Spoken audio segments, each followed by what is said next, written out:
And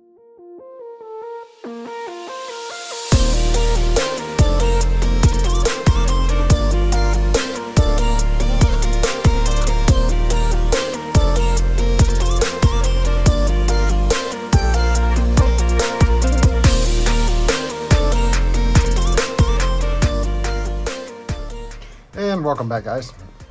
Thanks for joining me here on SOP again.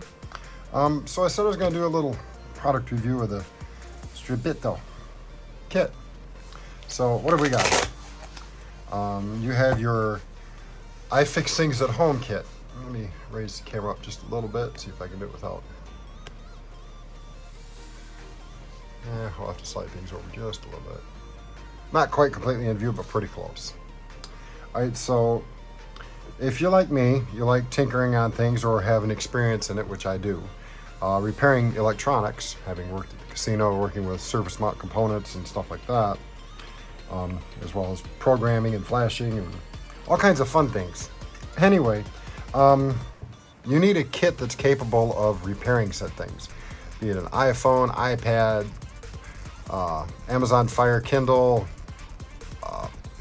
Android pads, laptops, computer stuff, anything electronic. A kit like this is definitely a good thing to have.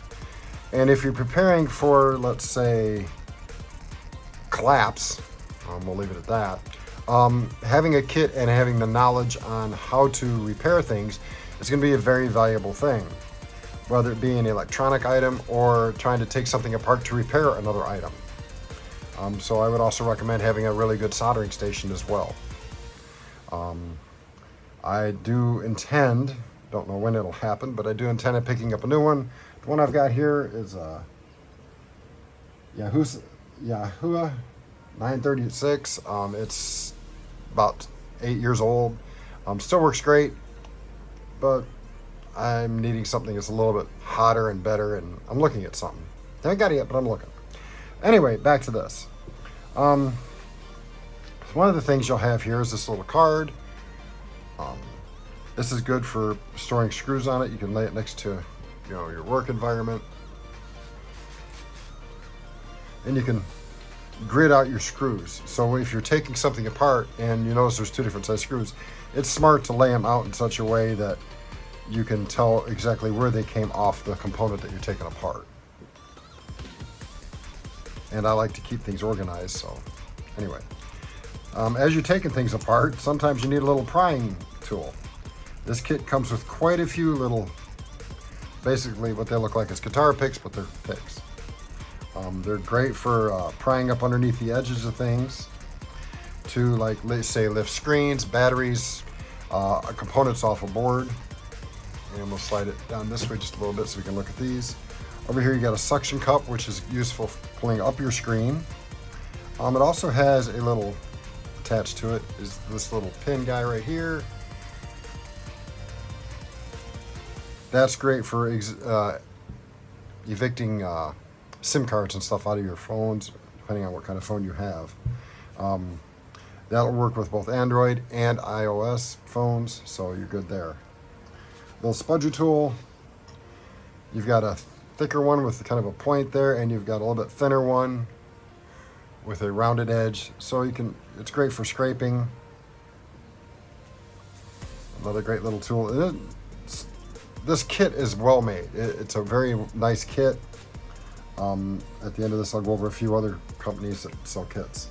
Here's a plastic one in case you're worried about damaging something. You've got basically what amounts to a large toothpick here and another little spudger tool.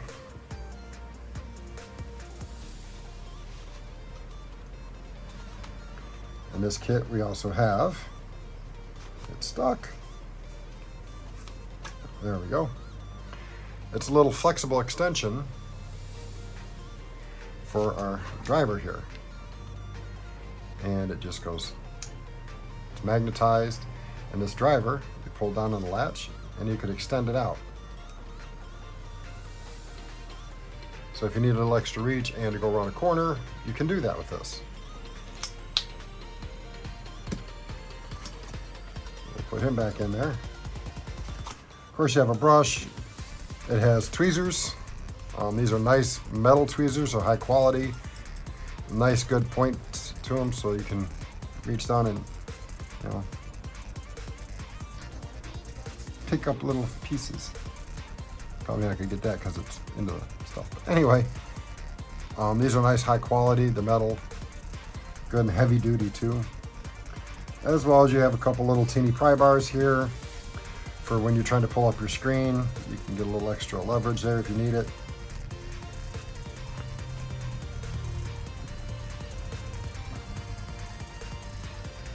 Of course, that one doesn't want to go back in there.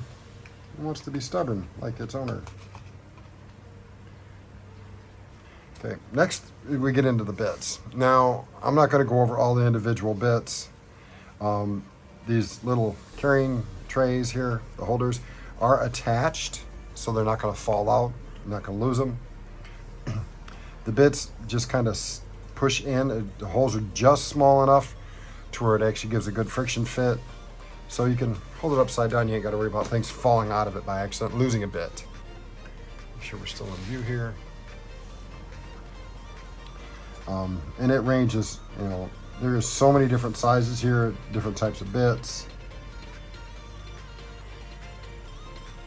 You have security bits, you got Torx bits, you've got little nut drivers, you got U-shaped bits, you got Allen heads, as well as a plethora of your standard Phillips and standard. And you have a little magnetizer and demagnetizer here, as well as a couple little, or a cleaning cloth. But they folded nice and neat until I got a hold of it, and then, well, it's not nice and neat anymore. So we'll shove it back in there like that. So it still looks like a little pocket chief. Again, why would you want a kit like this? I would say, why not?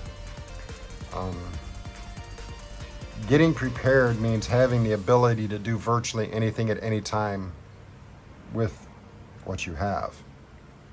Having a kit like this and watching some videos. Now, I'm going to point you to a website or a company called iFixit, and I will link it down below. They sell kits similar to this, slightly more expensive. But one of the greatest resources on their site are the how-to videos. If you got a cracked iPhone screen, that you can actually buy a kit from them that I have the screen, if I remember correctly. I haven't looked in a while, but it has a screen. It has a link to the instructional video, tells you exactly how to do it, saving yourself a considerable sum. You know, if you could do the repairs yourself, if you're comfortable doing it, then you could save yourself some money by doing it. And once you do it, you could probably do it for somebody else and get them to pay you instead of them paying somebody else a small fortune. So the ability to be able to repair things on your own is always a good thing. And there are companies like iFixit that constantly go with other companies, I can't speak today, trying to give us the right to repair. It is an ongoing thing, the right to repair our own electronics. Companies like Apple have been a long time staunch anti-repair your own stuff. And kind of understand it because they don't want people getting a hold of their hardware and trying to backwards engineer it. But for the average user, like you and me, the ability to repair our own stuff, saving us money, would allow us to put that money towards something else. You know, like maybe an accessory or an upgrade or something like that. Companies don't think of that. They figure, well, if you broke it, you just buy a new one. Well, not everybody can afford to spend $1,200 every year or two for a brand new phone. Some people can, and more power to them. But again, having the ability to repair your own stuff, you know, and like some of the other things, like with a sight alignment tool, which I forgot to mention, that can be taken apart in half, and you can use it without the base on it to do your sights. Don't have it in reach, or I'd show you, but that's for something else. Anyway, and you know, I made this little stand for my table. You know, it's got my desoldering pump, I got black tape, soldered, wick, flux, extra tips, whoops, all right here on this little stand, which I keep right next to my soldering station. You know, being able to repair your own stuff is a key important thing. I can't stress that enough. If you've been into prepping any length of time, you'll realize that it's important. Let's say, economy takes a real dump and everything costs super amount of money, and you got a radio that has shortwave on it, but you broke the knob. Well, being able to take the old knob off and put a new one on from something else that has a very, very, very similar resistance value for the pointometer, then you can, repair it, and you still have the ability to use that radio. That's just giving a different, one case scenario. And when things are good, like I said before, repairing an iPhone or a computer, a laptop, some other form of electronics, a kit like this is invaluable. I do also have a electric screwdriver. Does not come with the kit. It's lighted, so I can see things, because I'm half blind, I'm old. And something like this would help too, save it on your hand. Anyway, picking up an electric screwdriver is a good idea. It saves on your hands. It's so much easier to sit there and, and this one's got a little bit of a torque to it. I like it. It was like 20 bucks, I think. So it was a good investment. And I do a little bit of tinkering. And let's break this out real quick. This little camera that we just did a review on, it's got really tiny screws. And let's say, for whatever reason, let's say your SD card gets jammed in there for some reason, and it's not coming out the way, say the clip inside's broken, the spring or something came loose because you dropped it, and you really want to save your files, and nothing else is working because it's sitting cockeyed in there and the camera can't read it through the USB. Being able to take the case apart to get your files would be ideal. Any kit like this has it. Let's see. Here's my Phillips. Looks like a double aught.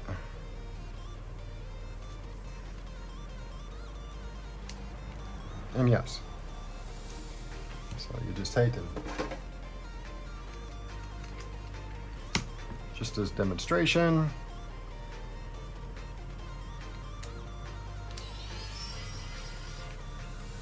And then of course, you'd have your little, slide this back down. You'd say, okay, that was here. Put your screw there and go around. And then you just lay them out. So, okay, I pulled the screw here. I see I've got a screw over there, so I'm gonna slide that here. Then go around taking them off, separate your case, get your SD card out, and then reverse order all your stuff back into place. Mind you, these screws are pretty tiny. Very, very tiny. So tiny I can't get my fingers on it. Oops, wrong button. There we go. Then you just, which is why the magnetizer helps. I'm just not gonna mess with that for the video. I'll do it this way.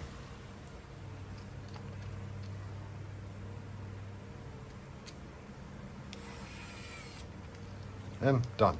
So, quick, simple demonstration of what you can use it for, and possible reason why to use it. And then when you're done, you put everything away, keep everything nice and neat, keep it organized. I'm not going to keep this in the kit itself unless I have to go somewhere, just so the battery doesn't get run down, because there's no on-off switch per se, except for the light. So let's get this put back where it belongs.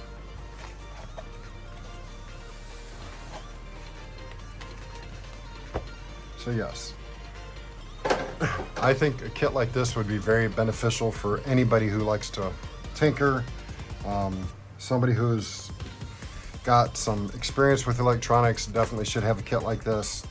If you've never messed with electronics, they do make smaller kits that have just the basics in it, for smaller stuff. I don't happen to have one handy that I can show you per se. No, I do not. But yeah, maybe I'll do a video on what kind of electronic stuff to have if you're gonna, if you're trying to prepare for eventualities. So, Strebito. That's probably not how it's said. I have a bad habit of butchering some names, so sorry about that for the company.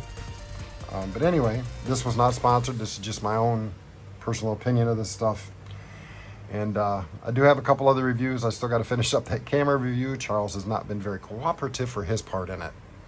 I got a couple more knife reviews. I got another 2 reviews, and I think I will. I'll put together a video on the things you need to have to work on electronics to be prepared for things. So that's it for this video. Until next time, SOP says peace.